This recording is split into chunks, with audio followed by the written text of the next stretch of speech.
It's Saturday, January 20th, 2024. I'm watching CBS Saturday mornings. It's E3 in the year 2024.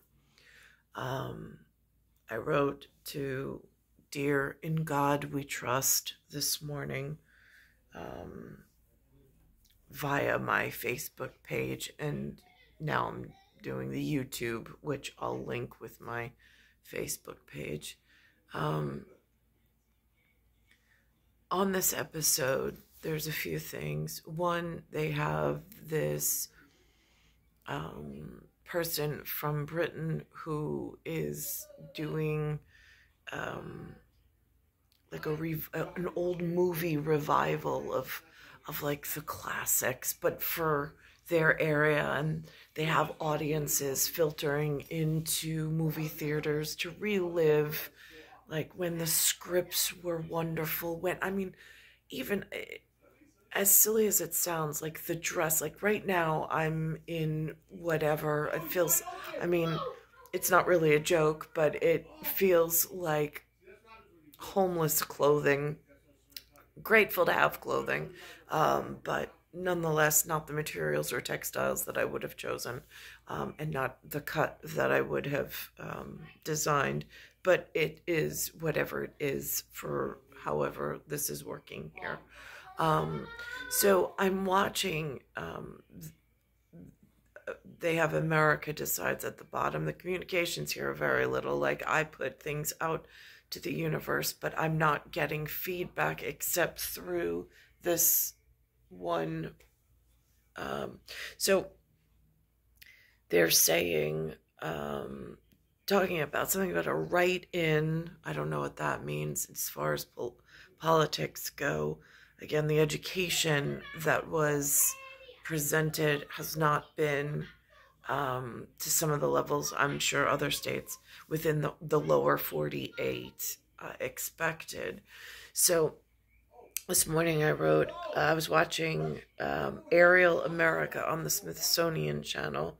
I took some photos. I remember a trip my father and mother sent me on to New Hampshire, where there was an overnight where we went. I think they called it hunting for moose, but there was no rifles involved. It was a sleepaway camp, and then there was a trip off the campus with some wonderful persons. I don't know their names. I don't know, but it was a lasting memory.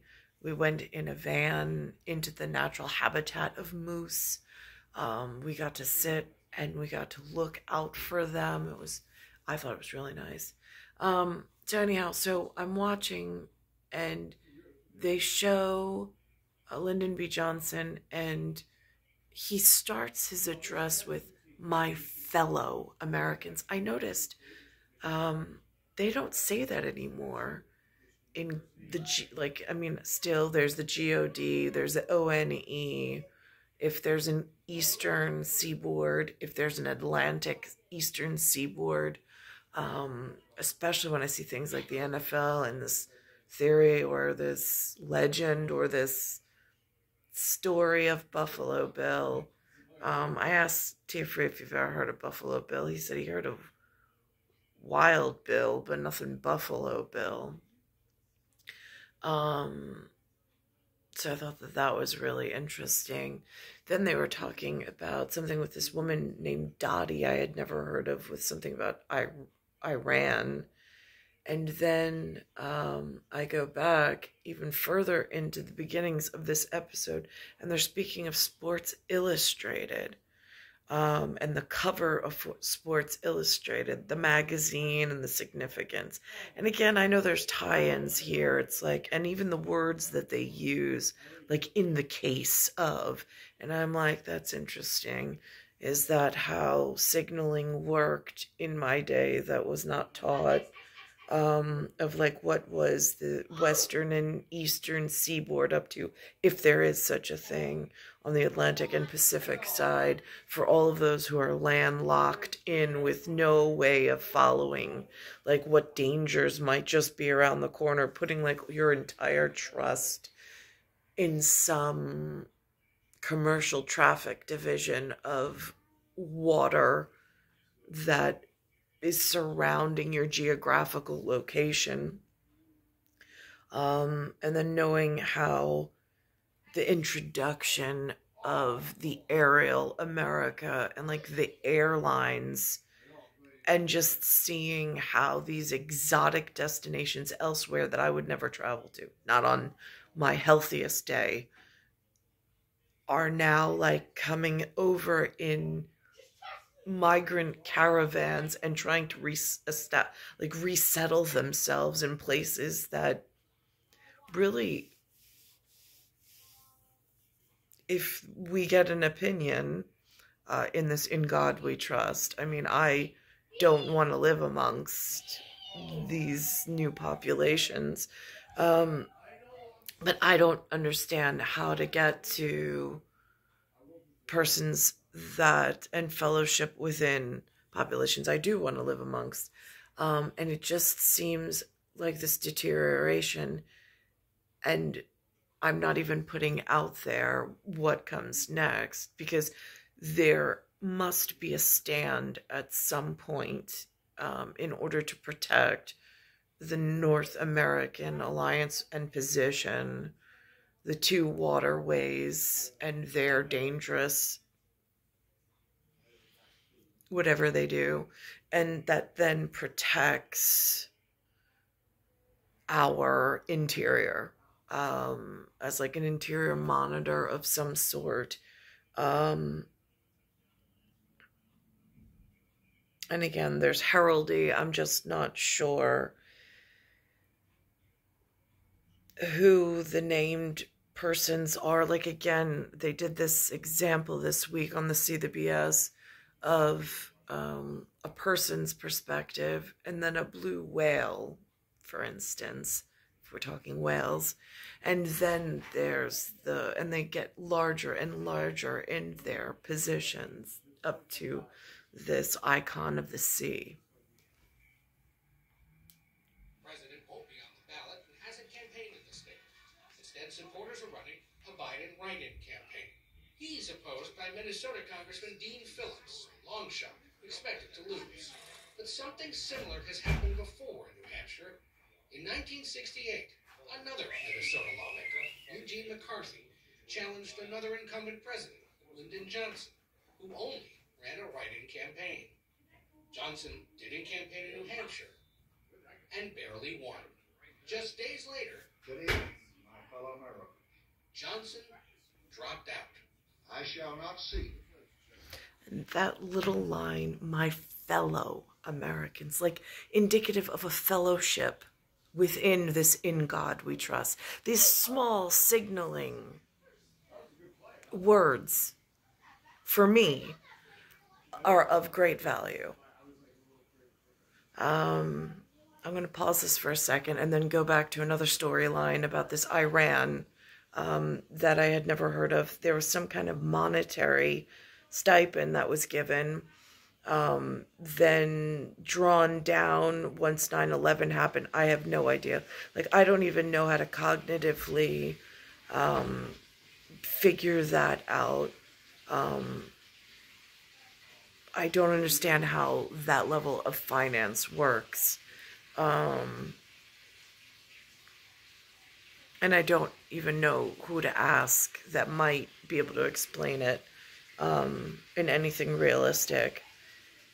And then I'm going to end on this Sports Illustrated version that it's in danger. The Sports Illustrated catalog and magazine is in danger of ending. Not quite sure what that means in the wide world of sporting and in monitors that are out there, and ways of communicating. I'm going to pause this for a second. Now, this is the piece on Iran, and I'm watching it. And then I'm thinking of the situation, this multinational, multicultural hospital system that now exists in New York, which is very difficult to live here. Not really, my health is deteriorating, as was my grandmother's 2 generations before me, relying on, I don't know, they call it AMA, I don't know, is it Army Medical? Whose army is it? Is it some kind of incoming militia? Like, where is the protection of the hospital system? Again, like, they talk of, like, the natural drug market being the illicit drugs, I suppose. And then there's the pharmaceutical grade and the chemical grade and, like, the more, like, the higher tier grade. And they say that there's boards of medicine, but when I look at what's practicing medicine, and then they also put on these new nursing schools that have opened up, and I'm looking as to, like, I wasn't able to get one of the nursing degrees. Like, they did not have an expedited process. In fact, they did everything that they could to make sure I wasn't able to receive a nursing degree.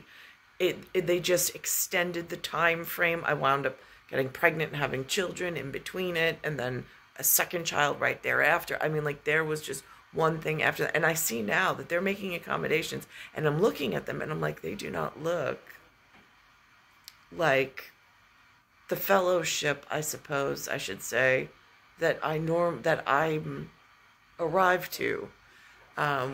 So I'm just, and that word fellowship, I don't really know what that's supposed to mean in Grand Concourse.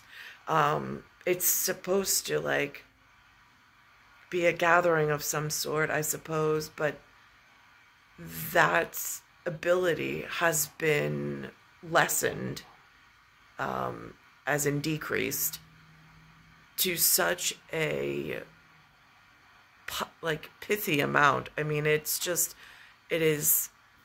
frightening. And then I see disparaging things like Bill Belichick with the Football League. He was the coach of the New England Patriots. And then they put in this disparaging character after him and try to change the face of New England. And I'm like, now, is this a king's fight at disparaging one another by replacing their lead coach and manager with something they are not? Because I don't find it amusing. And I think that if I spoke with somebody in the Eastern Seaboard, should they exist at Icons of the Sea, they would agree with me that it only makes things harder to protect the interior monitors within the monetary system. So here we are.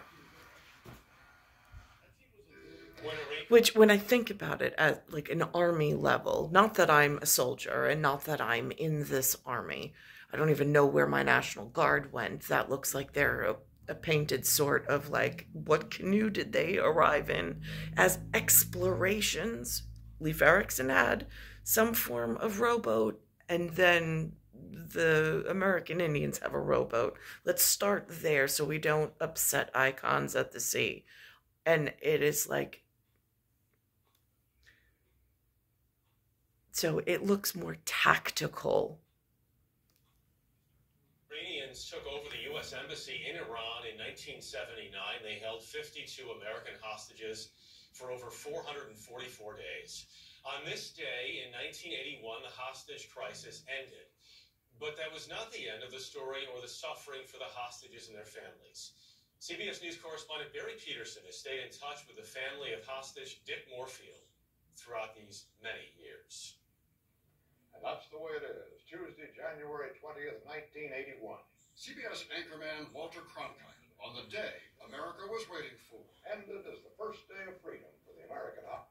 Let's put this in context for people who have served their whole life and were given that ability and that blessing, which I have not been or had the same experience while I've been here in New York. In 1979, I was one. So this has no weight bearing. Like when I go out throughout my entire life in New York, I don't hold on to some storyline because it didn't exist. I was only one for memory and how, like, I mean, that's a whole nother conversation at scientific level of memory and how it works, whatever, which I'm not going down that rabbit hole. Hostages in Iran. And after family reunions in Germany came the sight America was waiting for, the hostages back home after 444 days of captivity. Among them, Richard Moorfield, the consul general at the embassy, his wife Dottie, and son Stephen. When he came out, the psychiatrist that examined him told him he should be ready to accept the fact he'll probably be divorced in a year, because he said, your wife has turned into a very strong person. And Dick just laughed at him. He said, you don't know my wife, do you?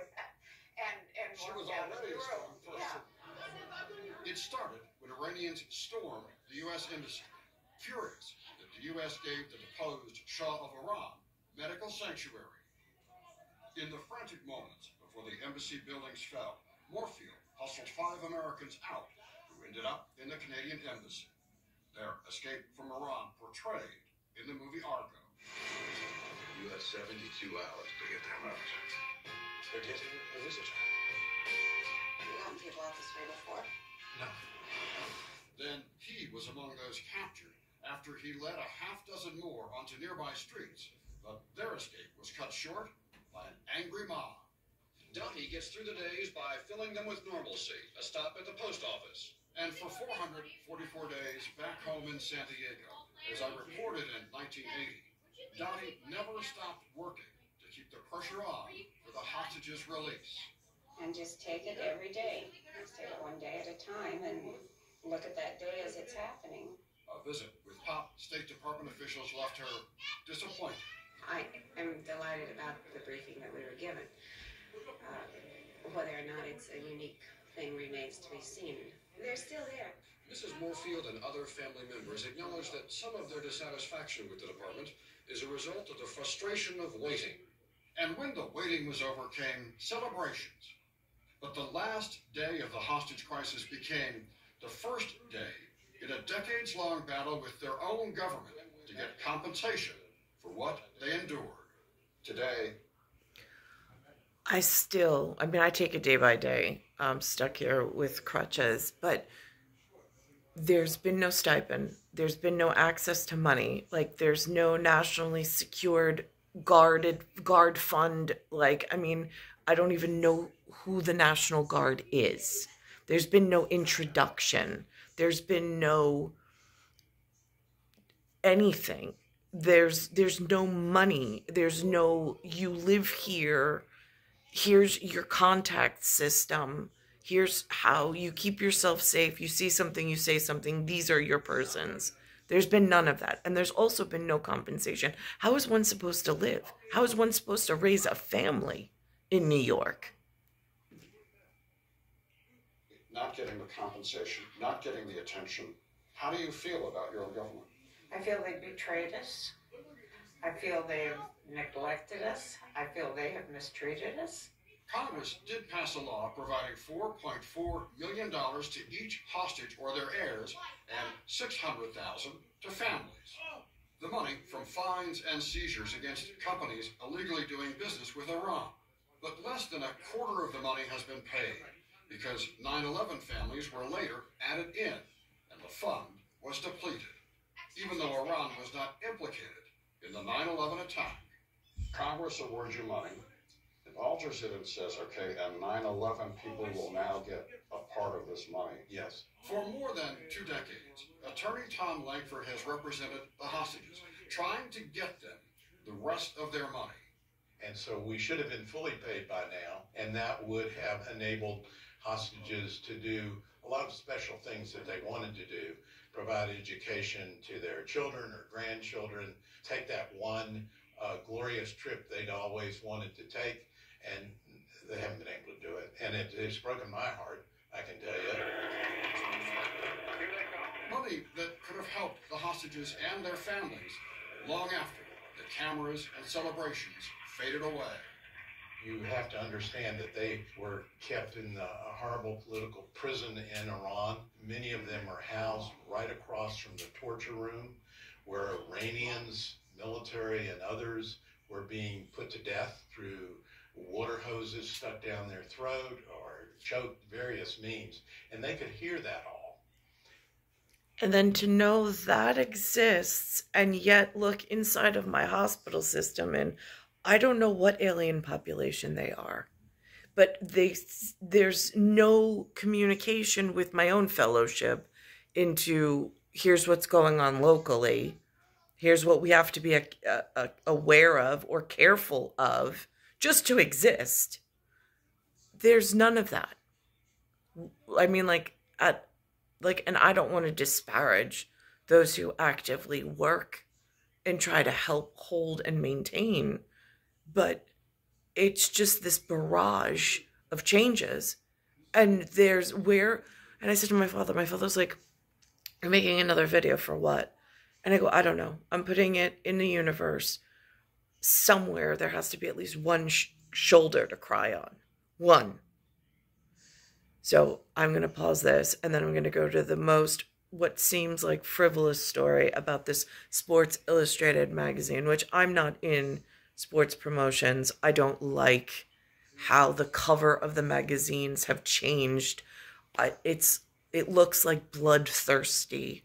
It does not look, it looks like a harbor of terrorists or potential really dangerous, powerful, influential persons that have been given these incredible opportunities, while my ability for freedom and to have a family and to have husbandry the way that I had expected when I was younger have all just been non-existent. I mean, I have kids, but to be able to raise them American and to raise them and keep them in fellowship, that hasn't existed my entire time spent here. So they're showing the Sports Illustrated with this shoe phone, which is really interesting because, again, watching some of the television, the shoe and the shoe drop in like a railroad kind of a way, they've brought to the forefront of my cognitive ability. And then to watch this shoe phone gimmick almost with Sports Illustrated, and like, how do they lock in this realistic of where are we at with certain really frightening populations, and how do they control and acknowledge without fully like frightening the children's, such as myself, and the interiors. So I'm just watching as they're saying that now this might be ending, and I'm like, well, then what will we be left with is really the next level question.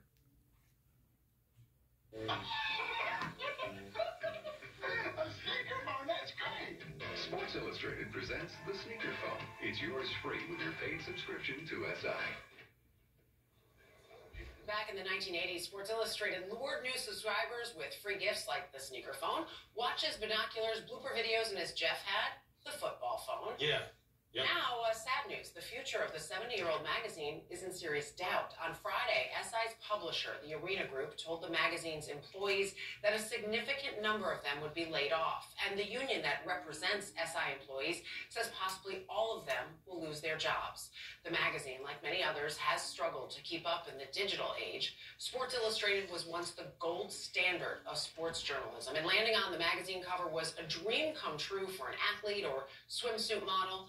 SI has passed through a number of owners, dealt with staffing cuts as well, since reaching a peak of 3 million subscribers. Beginning in 2015, the magazine slowed its print operation from weekly issues to now publishing just once a month. Very sad news. And they had that AI controversy just a couple weeks ago, but I remember, I had Sports Illustrated covers all over my bedroom. Rick Riley was a must-read for me every week. His end column. Yeah. Great journalism. Yeah. Sorry to see it going through so many trials. Wall Street is back at record highs as inflation. Going through so many trials. Oh, those words. Oh my God, how do you hold people accountable? TV producer and magazine land. So. This is my mom, and I really love her. Thanks, Noodle. So it is just, I haven't been watching Sports Illustrated. I don't know any of the persons on the cover of them. I didn't read it. I don't have a subscription to it. But I do understand, again, that's what the persons in power do at the In God We Trust, who know how to define a G-O-D and an O-N-E, for which I don't know why I've been so separated from those persons. I don't know why I was led into a meeting with a crazy donkey and then later with a blacksmith. I have no idea. These were not situations I chose, and these just were not things. If I had a way of being the executive director of my life, I would have never painted myself into this situation. Not ever. It's star 1978, star 8378, Nicole Cattaruzza. It's Earth, Solar System, Milky Way Universe, Galaxy is broken, and it's Bayside Station, Bayside, New York, 11361.